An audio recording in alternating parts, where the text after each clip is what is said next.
Assalamualaikum warahmatullahi wabarakatuh. Kali ini saya akan menjelaskan tentang materi komponen-komponen elektronika. Namun sebelum itu, izinkan saya untuk memperkenalkan diri saya.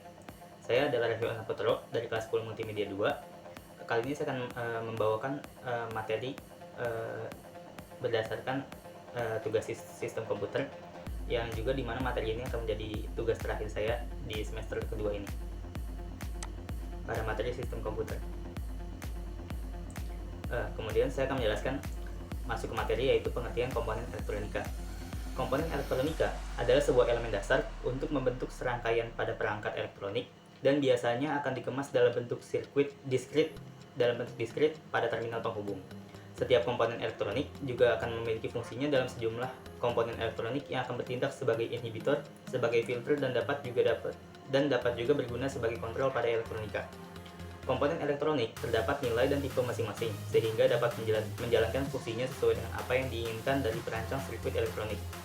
Elektronik juga sebagai salah satu teknik dasar yang dapat mengontrol aliran komponen yang aktif bermuatan listrik seperti dioda, transistor, atau IC pada induktor.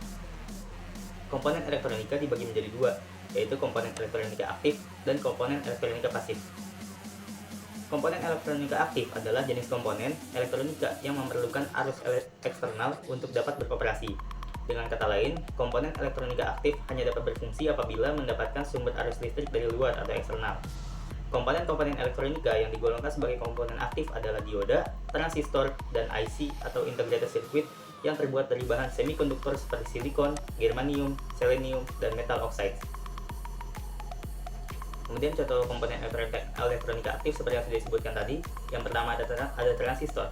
Transistor adalah salah satu jenis komponen elektronik aktif yang memiliki fungsi sebagai elektronik modern sebagai penguat arus dengan interrupter pada koneksi untuk menstabilkan tegangan. Kemudian yang kedua ada IC atau integrated circuit. IC atau integrated circuit adalah salah satu bentuk dari sirkuit terintegrasi yang berisi komponen aktif yang terdiri dari ratusan atau bahkan jutaan transistor. Kemudian yang ketiga ada dioda. Dioda adalah salah satu jenis komponen elektronik aktif yang berfungsi untuk mengalirkan arus listrik untuk menghambat dari arah yang berlawanan, dan komponen ini tidak memiliki nilai unit. Kemudian saya akan menjelaskan mengenai komponen elektronika aktif. Komponen elektronika pasif. Komponen elektronika pasif adalah jenis komponen elektronika yang tidak memerlukan sumber arus listrik eksternal untuk pengoperasiannya. Komponen elektronika yang digolongkan sebagai komponen pasif diantaranya seperti resistor, kapasitor, dan induktor.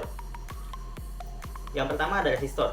Resistor adalah salah satu jenis komponen yang pasif yang berfungsi untuk memblokir dan juga dapat berfungsi untuk mengatur arus listrik dalam rangkaian elektronik. Kemudian yang kedua ada kapasitor.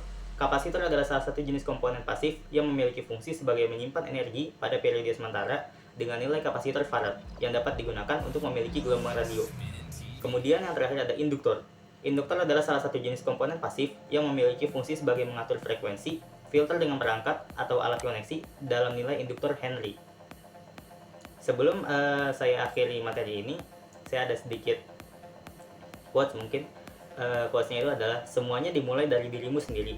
Putuskan apa yang ingin kamu lakukan dan buat hidup ini berarti. Sekian dari saya, Revio Anaputro. Terima kasih sudah mendengarkan materi ini. Wassalamualaikum warahmatullahi wabarakatuh.